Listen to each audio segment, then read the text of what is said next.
Hello everyone, welcome to the Judicial Wings, the knowledge of judiciary, executive and legislation. I am Advocate Pallavi Gawande with you again. 3 ते 4 दिवस झालेले आहे. Social media किंवा YouTube platform किंवा आपल्या law फील्डमध्ये सगळीकडे ही चर्चा सुरू आहे की 3 वर्ष प्रॅक्टिस कंपल्सरी झालेली आहे. येस, 3 वर्ष प्रॅक्टिस कंपल्सरी झालेली आहेच, तरी तुम्हाला आता ह्या सगळ्या गोष्टीबद्दल नॉलेज पण झालेलं आहे. सगळ्यांनी वेगवेगळ्या माध्यमातून तुमच्यापर्यंत कळवण्याचा प्रयत्न केला आहे. सुप्रीम कोर्टाचं जे काही सायटेशन्स, जे काही जजमेंट्स आपल्या समोर आले त्यामध्ये सगळ्या गोष्टी क्लिअर आहेत. पण तरीही आता इथून पुढे काय किंवा महाराष्ट्र ज्युडिशियरी संदर्भात जर आपल्याला फक्त विचार करायचा असेल तर मी तुम्हाला 2 ते 3 गोष्टी इथे अत्यंत महत्त्वाच्या सांगण्याचा प्रयत्न करणार. त्यामध्ये सगळ्या विद्यार्थ्यांचा एकच प्रश्न आहे की 2024 बिलकुल जास्त टाइम न घेता मी अगदी थोडक्यात सांगण्याचा प्रयत्न करते की 2024 ची जे JMFC ची एक्झाम होणार होती 16 मार्च 2025 ला, तर त्या एक्झामचं काय झालेलं आहे किंवा ती एक्झाम होणार की नाही. तर ती एक्झाम डेफिनेटली होणार आहे, पण मग त्या एक्झामला हे रूल्स लागू होतील का? 3 वर्ष प्रॅक्टिस कंपल्सरी होणार का? तर येस, डेफिनेटली होणार. त्याचं कारण एकच आहे, आपल्या महाराष्ट्र गव्हर्नमेंटनी नोटिफिकेशन काढलं नव्हतं किंवा कुठल्याही प्रोसेस आपल्या पुढे गेलेल्या नव्हत्या. आपल्याला एक फक्त टेंटेटिव्ह स्केड्यूलमध्ये त्यांनी डेट आणि एक्झामिनेशनचं नाव दिलं होतं की ह्या एक्झामिनेशन होतील म्हणून, पण असं नोटिफिकेशन प्रॉपरली आपल्याकडे आलेलं नव्हतं. त्यामुळे इथे कुठल्याही प्रकारे आपल्याकडे असं म्हणता येणार नाही की त्या एक्झामला 2024 ची जी JMFC एक्झाम होणार होती त्या एक्झामला 3 वर्ष प्रॅक्टिस मॅन्डेटरी नाही आहे. त्यालाही मॅन्डेटरी होणार आहे. हा एक पहिला पॉइंट मी क्लिअर करणार आहे इथे तुमच्या समक्ष, कारण की भरपूर विद्यार्थ्यांना कन्फ्युजन आहे की मी 2024च्या एक्झाम्सला इलिजिबल आहो की नाही. तर इथे सरळ सरळ आहे याचा मिनिंग की 2024च्या एक्झामला सुद्धा हा रूल लागू होणार आहे, कारण की 3 वर्ष प्रॅक्टिस सगळ्या स्टेट्सला कंपल्सरी झाली आहे. फक्त अशा स्टेटला ते कंपल्सरी नाही आहे की 2024चा ऑलरेडी त्यांनी वॅकन्सी आउट केल्या होत्या, फॉर्मच्या डेट्स आल्या होत्या आणि त्याची प्रोसेस पुढे गेली होती. प्रिलिमिनरी एक्झामिनेशनची प्रोसेस पुढे गेली असेल तरच इथे लागू नाही. आपल्याकडे कुठे प्रोसेस पुढे गेली असं आपण म्हणू शकत नाही. पण आता ही एक्झाम केव्हा होणार हा एक मुद्दा आहे. एक्झाम लवकरात लवकर तुम्हाला हे सगळे जे सॉर्टिंग आउट करून जे की इश्यूज असतात, रूल्समध्ये चेंजेस करावे लागतील आणि त्यानंतर हे एक्झामचं नोटिफिकेशन लवकरात लवकर तुमच्या पुढे येईल. म्हणजे एकंदरीत तुम्हाला प्रिलिमिनरीचा अभ्यास करायचा असेल तर तुमच्याकडे अजून 3 महिने वेळ आहे असं आपण समजू शकतो की 3 महिन्यामध्ये हे सगळं तुम्हाला करायचंय. अभ्यासाला 3 महिने वेळ आहे. आता यामध्ये सगळ्यात महत्त्वाची गोष्ट असते की काय असतं, एखादं सुप्रीम कोर्टाचं जजमेंट आलं त्यानंतर दरवर्षी जे नोटिफिकेशन निघायचं, त्यामुळे आपल्याकडे जे JMFC ची वॅकन्सी आउट होती त्याच्यामध्ये इव्हन कास्ट कॅटेगरीला रिझर्वेशन पण होतं. ओपन कॅटेगरी 3 वर्ष प्रॅक्टिस ओनली आणि बाकीच्यांना ते कंपल्सरी नव्हतं. हा एक मुद्दा आहे. तर हा एक मुद्दा त्यांना सॉल्व्ह करावा लागेल MPSCला. सगळ्यांना 3 वर्ष प्रॅक्टिस कंपल्सरी करावं लागेल. त्यानंतरचा जो मुद्दा आहे दॅट इज की एज बारचं होतं, जे की 25 वर्षानंतर मग प्रॅक्टिस कंपल्सरी नाही कंपल्सरी, हा एक मुद्दा सॉल्व्ह करावा लागणार. त्यानंतर काही गोष्टींमध्ये असं होतं की आता प्रॅक्टिशनरला पण हे लागू आहे का की 55% असेल तरच तुम्ही, आता हाही एक मुद्दा त्यांना सॉल्व्ह करावा लागेल, कारण हे प्रत्येक स्टेटचं थोडंफार वेगळंही असू शकतं. त्यामुळे आपल्या महाराष्ट्र स्टेटमध्ये जे काही नियम होते ऑलरेडी हे यांना सॉल्व्ह करून याच्यावर निर्णय घेणं गरजेचं आहे. त्यानंतर ज्युडिशियल सर्व्हिसेस रूलमध्ये अमेंडमेंट करावं लागेल, कारण पहिले 3 वर्ष प्रॅक्टिस कंपल्सरी होती, नंतर मग ज्युडिशियल सर्व्हिसेस रूलनुसार 3 वर्ष प्रॅक्टिस बंद करण्यात आली. आता पुन्हा ती प्रॅक्टिस मॅन्डेटरी करण्यात आली आहे. त्यामुळे आता परत त्याच्यामध्ये अमेंडमेंट करावे लागेल. विदिन 3 मंथ्स इथे असं सांगितलंय की विदिन 3 मंथ्स ह्या अमेंडमेंट्स कराव्या लागतील. बाकी आता अनादर ज्या गोष्टी आहेत त्या फार वेगवेगळ्या आहेत, पण त्या महत्त्वाच्या नाही आहेत. आपल्यासाठी आज इथे महत्त्वाचं की एक्झाम कधी होणार, त्या एक्झामला तुम्ही इलिजिबल आहात का, किंवा त्या एक्झामला 2024च्या एक्झामला रूल्स तुमचे अप्लाय होतात का सुप्रीम कोर्टाप्रमाणे सांगितल्याप्रमाणे. तर येस, त्याही एक्झामला इथे मॅन्डेटरी प्रॅक्टिस करण्यात येईल, पण त्याला बदल करावे लागतील, त्यामध्ये चेंजेस करावे लागतील. पण त्याआधी MPSCला वॅकन्सी आउट करायला कोणीही अडवलेलं नाही आहे. त्यामुळे MPSC can notified the vacancy, तर तुम्हाला वॅकन्सी ते आउट करू शकतात डेफिनेटली. आणि अंदाजा बघता की महाराष्ट्राला JMFC म्हणजे ज्युडिशियल मॅजिस्ट्रेटची ज्युडिशरीमध्ये आता किती गरज आहे, तर अत्यंत जास्त संख्येची गरज आहे.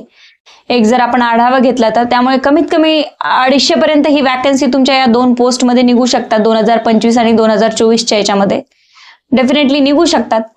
आता हा एक मुद्दा झाला तुमचा वॅकन्सी, एमपीएससीचा प्रश्न काय अमेंडमेंट करायच्यात किंवा लागू होणार का, याचे मी सगळ्या प्रश्नांची उत्तरं तुम्हाला दिलेली आहे. तरीही तुम्हाला काही अडचण असेल तर तुम्ही कमेंट्स बॉक्समध्ये प्रश्न विचारू शकता. आता दुसरा प्रश्न जो आपल्यासमोर उद्भवणार आहे तो आहे की कॉम्पिटिशन कितपर्यंत राहणार आहे. तर डेफिनेटली कॉम्पिटिशन जेएमएफसीचं आता सध्या कमी होणार आहे आणि हे पहिलंच वर्ष आहे त्यामुळे जास्तच कमी होणार आहे. वॅकन्सी जास्त आउट होणार आणि कॉम्पिटिशनही कमी राहणार आहे. त्याचं कारण असं आहे की आता फ्रेशर्स जे आहेत, आता 2023-24-25 हे जे सगळे फ्रेशर्स आहेत त्यांना ही एक्झाम नाही देता येणार. त्यांना आधी 3 इयर प्रॅक्टिस करणं गरजेचं आहे. तर हा क्राऊड थोडा कमी होणार आणि मग त्यामुळे जे प्रॅक्टिशनर आहे, ऍक्च्युअल प्रॅक्टिशनर, ते इथे एक्झाम देऊ शकणार आहे. तर कॉम्पिटिशन कमी झाल्यामुळे जे कोणीही प्रॅक्टिशनर आहे, जे कोणीही विद्यार्थी इथे 3 वर्षाचा क्रायटेरिया त्यांचा कंप्लीट झालेला आहे, त्यांनी बिलकुलच वेळ वाया घालवू नये. त्यांचं प्रिपरेशन त्यांनी स्टार्ट करणं अत्यंत गरजेचं आहे. जो 80% 85% आधी कटअप जातो तो आता जाणार नाही, कारण डेफिनेटली कमी होणार आहे, संख्याही कमी होणार आणि प्रॅक्टिशनर आणि फ्रेशरमध्ये अभ्यासाची स्पीड आणि तो स्टॅमिना असतो तो याच्यामध्ये थोडाफार चेंजेस असतोच. फ्रेशर जसं प्रिलिम्स पटकन क्रॅक करतात, मेन्स पटकन ते क्रॅक करू शकतात, तसं प्रॅक्टिशनरला आपलं कोर्टातून काम करून येऊन किंवा अभ्यासाची जी क्षमता किंवा अदर काही लोड्स असतात ह्या कामाच्या व्यापातनं त्यांना तेवढा वेळ मिळत नव्हता. त्यामुळे आता इथे सगळ्यात महत्त्वाची गोष्ट आहे की कॉम्पिटिशन डेफिनेटली कमी होणार. आता त्यानंतरचा मुद्दा जो आहे आपल्याकडे सगळ्यात महत्त्वाचा की फ्रेशरचं काय. तर फ्रेशर विद्यार्थ्यांनी आता एकच काम करायचं आहे. त्यांनी सगळ्यात पहिले त्यांचं जर रजिस्ट्रेशन नसेल तर प्लीज रजिस्ट्रेशन करून घ्या. तुम्हाला वाटत असेल की मी बाय पोस्ट करेल, माझा आज रिझल्ट लागलेला असो किंवा 1 वर्षापूर्वीचे असो, मग ते फ्रेशर आहे, 3 वर्ष त्यांची प्रॅक्टिस झाली नाही, मी अशांना सांगतेय. त्यांनी ते काय करायचं की रजिस्ट्रेशन नसेल झालं तर लवकरात लवकर करून घ्यायचंय. AIBच्या एक्झामचा आणि ह्या रजिस्ट्रेशनचा काहीही संबंध नाही आहे. तुम्हाला हायकोर्टला जायचंय किंवा बाय पोस्ट हे सगळे तुमच्या जे डॉक्युमेंट्स आहे पासिंग LLBचे त्या हायकोर्टाला पाठवायचेत. कोणत्याही, तुम्ही नागपूर रिजनमध्ये आहात नागपूरला पाठवू शकता, औरंगाबादमध्ये येतात ज्युरिस्डिक्शनमध्ये तर औरंगाबाद म्हणजे छत्रपती संभाजीनगरला पाठवू शकता, किंवा तुम्ही मुंबईला आहात तर तिथेही तुम्ही रजिस्ट्रेशन करून घेऊ शकता. यामध्ये तुम्ही डायरेक्टलीही जाऊ शकता हायकोर्ट बारला आणि तुमच्या एनरोलमेंटसाठी तुम्ही सनदसाठी तुम्ही ते अप्लाय करू शकता. आता ह्या अप्लाय केल्यानंतर तुम्हाला हायकोर्टमध्ये तर प्रॅक्टिस नाही करायची असेल तर तिथं बारमध्ये ॲज अन ॲडव्होकेट म्हणून तुम्हाला रजिस्ट्रेशन करावं लागेल. पण प्रत्येक वेळेस हे असं होणार नाही. 1 बार 1 रजिस्ट्रेशन आहे, त्यामुळे हायकोर्ट असो किंवा सुप्रीम कोर्ट असो किंवा सेशन असो, तुम्हाला कुठेतरी एकाच ठिकाणी रजिस्ट्रेशन करावं लागणार आहे. 2 ठिकाणी तुमचं रजिस्ट्रेशन नाही चालणार आहे. त्यामुळे जर तुम्हाला तुमचे जे सेशन डिव्हिजन आहे, तुम्ही ज्या सिटीमधनं येत आहात त्या सेशनमध्ये तुम्हाला लगेचच हायकोर्टमध्ये तुमचं एनरोलमेंटसाठी रजिस्ट्रेशनसाठी तुम्ही अप्लाय केले, त्यानंतर लगेचच सेशन कोर्टला अप्लाय करायचं आहे. आणि इथून पुढे काय करायचं आता तेही खूप महत्वाचं आहे. सेशन कोर्टला तुम्ही ॲज अन ॲडव्होकेट म्हणून बारमध्ये रजिस्ट्रेशन केलं, त्यानंतर लगेचच तुम्हाला प्रॅक्टिस स्टार्ट करायची आहे. आता प्रॅक्टिस स्टार्ट करायची म्हणजे काय, आता एखाद्याचा हाही एक एम असू शकतो की मॅम मला प्रॅक्टिस नाहीच करायची, मला ओनली JMFC साठी प्रिपरेशन करायचं, तर मला हा प्रॅक्टिस का कंपल्सरी करण्यात आली आहे. ठीक आहे, आता त्याचे ग्राउंड्स फार वेगळे होते जे ऑलरेडी सुप्रीम कोर्टाने त्यांच्या पिटिशन्समध्ये त्यांच्या सायटेशनमध्ये डिस्कस पण केलेले आहे की काय ग्राउंड्स होते. एक तर डिले इन जस्टिस होऊ लागला होता किंवा त्यांना ट्रेनिंग देणं फार अवघड होतं किंवा त्यांना कोर्टाचा एक्सपिरियन्स नाही आहे फ्रेशर्सला. ह्या सगळ्या अडचणी ज्युडिशरी समोर फ्रेशरला हँडल करण्यासाठी फार वेगवेगळे प्रॉब्लेम्स अराईज होत होते. त्यामुळे त्यांनी हे प्रॅक्टिस कंपल्सरी केलेली आहे. पण आपण या मुद्द्यावर डिस्कशन नाही करूया, बिकॉज ऑलरेडी सुप्रीम कोर्टाने ग्राउंड सांगितलेले आहेत, तुम्ही सायटेशन वाचू शकता. आता परत फ्रेशर नाराज होतील, प्रॅक्टिशनर हॅपी होतील, त्यात हा मुद्दा नाही आहे. आता आपला मुद्दा आहे की आपल्याला पुढे कसं जायचंय, या कंडिशनला टॅकल कसं करायचं आहे ते महत्वाचं. त्यामुळे रजिस्ट्रेशन केल्यानंतर प्रॅक्टिस सुरू करणं म्हणजे काय. आता भरपूर विद्यार्थी किंवा काही मी असेही व्हिडिओ ऐकले आहेत की त्याच्यामध्ये सांगितले की फक्त डॉक्युमेंटरी प्रॅक्टिस कंपल्सरी आहे, तर that is totally wrong. Documentary practice consider नाही केली जाणार की आज एनरोलमेंट केलं आणि लगेच 3 वर्षानंतर मी एक्झाम दिली. तुम्हाला प्रिलिम्समध्ये कोणी नाही अडवणार डॉक्युमेंटरी प्रॅक्टिसला. Yes, you can fill the form तुमच्या एनरोलमेंटच्या सर्टिफिकेटवर की 3 वर्ष झाले सर, मी सर्टिफिकेट, पण ते सर्टिफिकेट मिळण्यासाठी नक्कीच अडू शकतात. ते सर्टिफिकेट तुम्हाला नाही मिळणार. आता ते सर्टिफिकेट घेण्याची पद्धत सुप्रीम कोर्टाने सांगितली की कोणताही 10 वर्ष झालेला ॲडव्होकेट त्यांच्याकडून तुम्ही हे सर्टिफाईड घेऊ शकता. ज्यांच्याकडे तुम्ही काम केलंय तो तुम्हाला सर्टिफिकेट देईल. तो तुम्हाला तेव्हाच सर्टिफिकेट देईल ज्याच्याकडे तुम्ही काम केलं असेल. तुम्ही प्रॅक्टिशनर म्हणून त्याच्याकडे आहात, ज्युनियर म्हणून, ठीक आहे की नाही. किंवा कदाचित कोणी देऊ शकतं आपल्या जर रिलेटिव्ह किंवा ओळखीचे असेल तर ठीक आहे बाबा चल मी सर्टिफाईड करतो तुला. पण आपल्याला अडवणार आहे PDJ साहेब, प्रिन्सिपल डिस्ट्रिक्ट जज.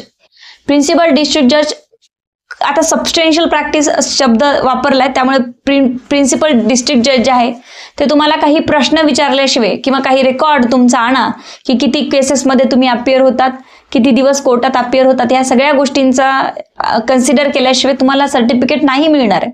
कारण की इव्हन प्रॅक्टिस कंपल्सरी नव्हती तेव्हा सुद्धा हे सगळे PDJ जे आहेत ते इथे कन्सिडर करत होते की तुम्ही कधी कोर्टात दिसला नाहीत, मग तुम्हाला किती मॅटर्स बघितले, दाखवा आम्हाला कोणत्या मॅटर बघितले, काही प्रश्न तरी विचारत होते जरी डॉक्युमेंट ते मागत नव्हते तरी. पण यावेळेस आता इथून पुढे हे सगळं कंपल्सरी केलं आहे, त्यामुळे त्यांनाही राईट आहे, ते प्रश्न विचारू शकतात किंवा काही एव्हिडन्स मागू शकतात. त्यामुळे आपल्याकडे एव्हिडन्स ठेवा. आता हे प्रॅक्टिस प्लस अभ्यास या दोन्ही गोष्टींना टॅकल करून कसं हे रेकॉर्ड तयार करायचं आहे, त्यासाठी एकच आहे की सगळ्यात आधी रजिस्ट्रेशन झाल्यानंतर जसं होईल पॉसिबल तसं व्हॉट एव्हर ज्या केसेसमध्ये जायचंय तर तुम्ही जाऊ शकता. तुम्हाला वाटत असेल की मी सकाळी 10 ते 2 पर्यंत जाणार आणि नंतर मी अभ्यास नाही करणार वगैरे, अभ्यास करणार, अशा काही गोष्टी असेल तर तुम्ही त्या मॅनेज करा.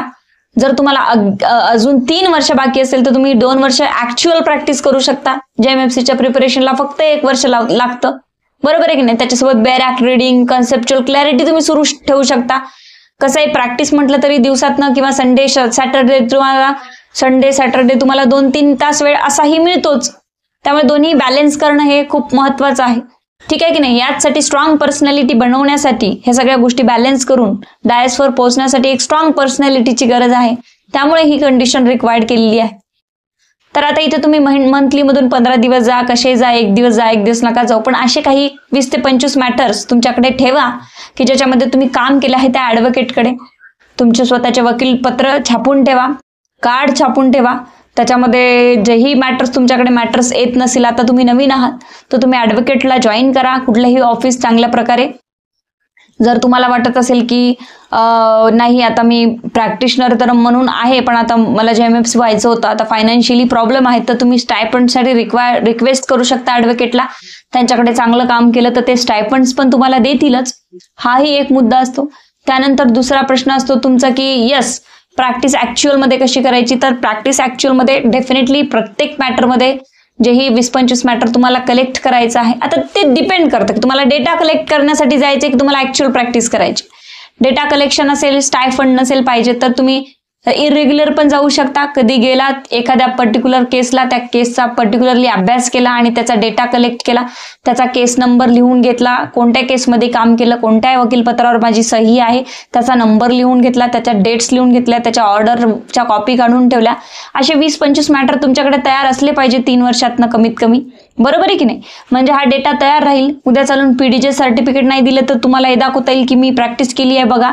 उद्या चालून इंटरव्ह्यूमध्ये जर कंपल्सरी केलं तर हे दाखवता येईल, किंवा इंटरव्ह्यूमध्ये प्रश्नही विचारू शकतात तर तुम्हाला प्रश्नाचीही उत्तरं देता येईल की हे बघा मी एवढं काम केलेलं आहे. तुमच्यावर डिपेंड करतं की तुम्हाला हा डेटा कलेक्शनसाठी जायचं आहे की तुम्हाला ॲक्च्युअल प्रॅक्टिसेस करायची. ॲक्च्युअल प्रॅक्टिसेस करायची असेल 3 वर्ष तर 2 वर्ष तर तुम्ही आरामात करू शकता. तुम्हाला फायनान्शियल एड पण होईल आणि प्रॅक्टिस पण होईल. पण तुम्हाला वाटते की नाही आता 2-2.5 वर्ष ऑलरेडी माझी रेकॉर्डवर प्रॅक्टिशनर म्हणून डॉक्युमेंटरी तर झाली आहे, पण माझ्याकडे डेटा नाही आहे. तर डेटा नसेल तर पटकन एखादं ऑफिस जॉईन करा आणि डेटा कलेक्शनचं काम सुरू करा. हेही तुम्ही करू शकता. ज्यांना अगदीच 6-7 महिन्यात किंवा वर्षभरात एक्झाम द्यायची आहे, हे कन्सेप्ट त्यांच्यासाठी आहे. तर अशा प्रकारे तुम्ही प्रॅक्टिसचा डेटा कलेक्शन करून या एक्झामसाठी आता तयार होऊ शकता. अभ्यासाच्या प्रिपरेशनपेक्षाही आता हे प्रिपरेशन अत्यंत रिक्वायर्ड आणि गरजेचं झालेलं आहे. हे तुम्हाला ध्यानात घेणं गरजेचं आहे, कन्सिडर करणं गरजेचं आहे. हा झाला तुमचा 3रा-4था मुद्दा. त्यानंतर नेक्स्ट पॉइंट जो आहे तर आता हाऊ टू प्रिपेअर म्हणजे आता जोही इथे इलिजिबल आहे, सप्टेंबरपर्यंत किंवा ऑक्टोबरपर्यंत जर एक्झाम आली तुमची तर डेफिनेटली तुम्ही जर इलिजिबल आहात कशाला या एक्झामसाठी, तर तुम्ही बिलकुल वेळ वाया घालू नका, अभ्यासाला सुरुवात करा. तुम्हाला वाटत असेल की माझ्याकडे रेकॉर्डच नाही, तर एखादा ॲडव्होकेट जॉईन करा, त्याला रिक्वेस्ट करा की जे काही मॅटर्स येत आहेत तुमच्याकडे त्याच्या डेट्स द्या, मी त्या डेट्सला येतो, सिग्नेचर करतो, अपियर राहतो कोर्टमध्ये आणि तेवढं नॉलेज मी गेन करतो. तेवढं तुम्ही करू शकता प्रिलिम सोबत 2-3 महिने. डेफिनेटली काही उद्याच एक्झाम नाही आहे तुमची, हो की नाही? तर त्यामुळे हे डेटा थोडा कलेक्शन करा आणि त्याच्यामध्ये एक 90% अभ्यास आणि 10% जो आत्ता इलिजिबल आहे, मी एकाच तुम्हाला हिंट देते की 10% प्रॅक्टिसचा डेटा कलेक्ट करा, जोही आता इलिजिबल आहे 3 वर्ष प्रॅक्टिस होऊन, आणि 90% अभ्यास. ह्या दोन्ही गोष्टीकडे तुम्ही लक्ष ठेवून पुढच्या येणाऱ्या 2024च्या एक्झामसाठी तयारी सुरू करणं गरजेचं आहे. आता त्यासाठी क्लासेस लावावे का की सेल्फ स्टडी करा, ॲज युअर विश. तुम्ही ऑलरेडी 1-2 वेळा JMFC दिली असेल तर तुम्हाला क्लासेस लावायची गरज नाही, 1-2 मार्कांनी गेलं असेल तर. पण तुम्हाला वाटते की नाही, मला हा चान्स जाऊच द्यायचा नाही आहे, मला प्रॉपरली स्टडी करायचा आहे, प्रॅक्टिकल नॉलेजही घ्यायचं आहे, तर डेफिनेटली क्लासेसमध्ये तुम्हाला प्रॅक्टिकल नॉलेज पण दिलं जातं, तर त्यामुळे तुम्ही क्लासेस पण जॉईन करू शकता. ह्या सगळ्या मुद्दे जे आहेत इथे मी तुमच्या समोर मांडले आहे. तरीही अजून काही अडचणी असेल तर तुम्ही इथे डिस्कशन करू शकता. आता कधी कधी काय होतं की एखादा मुद्दा असा असतो की मॅम मला ATKT होतं, पण आता मी इलिजिबल आहे, तर प्रॅक्टिशनरला पण ATKT लागणार का? आता हे नाही आपण सांगू शकत, कारण डिस्क्रिशनरी पॉवर आहे स्टेटचे की ते आता नोटिफाय काय करतील. आपण इतकं सांगू शकतो अंदाजे की जागा, वॅकन्सीज किती निघू शकतात, कारण किती वॅकन्सीजची गरज आहे, याच्यामध्ये थोडेफार चेंजेस काय होऊ शकतात इतकं सांगू शकतो. पण आता अगेन त्यांचे डिस्क्रिशनरी पॉवर आहे इतके ते रूलमध्ये काय काय चेंजेस करणार आहेत, तोही एक मुद्दा आहे. त्यानंतर जोही कोणी विद्यार्थी लॉ क्लर्क होता, जो की मिनिस्ट्रियल पोस्टमध्ये येत नाही पण लॉ क्लर्क होता, त्यांना इथे डायरेक्टली ही एक्झाम मध्ये इन्क्लूड केलेलं आहे की तुमचा 3 वर्षाचा प्रॅक्टिस क्रायटेरिया आम्ही कन्सिडर करू. ऑबियन्स ऑफ द ऑर्डर किंवा अबेन्स प्रोसिडिंग हा जो शब्द दिलाय तो अशाच स्टेटच्या प्रोसिडिंगसाठी दिला होता जिथे की प्रोसेस पुढे गेली आहे. महाराष्ट्राची प्रोसेस पुढे गेलेली नाही आहे. ॲडव्हर्टिजमेंट किंवा नोटिफिकेशन असं प्रॉपरली आपल्याकडे आलंच नव्हतं, त्यामुळे आपल्याला हा रूल लागू होईल आणि 3 वर्ष प्रॅक्टिस 2024च्या परीक्षेपासूनच आपल्याला मॅन्डेटरी केली जाऊ शकते. तरी पण अगेन स्टेट आणि ज्युडिशरी आपलं काय ठरवतं त्याची आपण वाट पाहूच या. जर 24च्या एक्झामला लागू नसेल करायचं तर सगळ्या प्रेशरला फर्स्ट अँड लास्ट चान्स आहे की तुम्ही आता JMFC क्रॅक करा, कारण वॅकन्सी जास्त आहेत. बाकीच्या दुसऱ्या एक्झाम्स पण आहे, त्यांचे नोटिफिकेशन आलं आहे. 5 जुलैला 2 एक्झाम आहे पोलीस डिपार्टमेंटच्या, ओके, विधी सल्लागार आणि विधी अधिकारी. त्यानंतर ड्राफ्ट्समॅन अधिकारी, त्या सेक्रेटरी, त्यानंतर ट्रायब्युनलचा जो अधिकारी आहे लॉ अधिकारी, या दोन्ही एक्झाम जवळपास ऑक्टोबरपर्यंत होऊ शकतात. ओके, तर ह्या सगळ्या गोष्टी तुम्हाला, आणि कन्झ्युमर आणि इंडस्ट्रियल आहे ते पण एक्झाम्स ऑक्टोबरच्या नंतर ऑक्टोबरमध्येच कंटिन्युअसली ह्या 4-5 एक्झाम ते घेण्याची तयारी त्यांची आहे असं आपण अंदाज करू शकतो MPSCच्या स्केड्यूलवरून, त्यांच्या टाइम टेबलवरून. बाकी नक्की किंवा कन्फर्म काही सांगू शकत नाही आपण, कारण की शेवटी ते MPSCचं डिसिजन्स असतं. त्यामुळे अभ्यासाला लागा जो कोणीही इथे प्रॅक्टिशनर आहेत. बाकी ॲट दी एंड जर बॅचेस किंवा क्लासेस बद्दल सांगायचं झालं तर 1 जूनपासून नवीन JMFCची बॅच तुम्हाला सुरू करण्यात येते आहे. छत्रपती संभाजीनगरमध्ये ऑफलाईन आणि ऑनलाईन तुम्ही कुठूनही जॉईन करू शकता. त्यामुळे अभ्यासाला लागणं अत्यंत गरजेचं आहे. तर प्रॅक्टिशनर विद्यार्थ्यांना खूप खूप शुभेच्छा. तसंच ज्या फ्रेशर्स आहेत त्यांनाही शुभेच्छा की तुम्ही डेटा कलेक्शन आणि ॲक्च्युअल प्रॅक्टिस कन्सिडर केली जाणार आहे, डॉक्युमेंटरी प्रॅक्टिस नाही, त्यामुळेच कंपल्सरी करण्यात आलं आहे.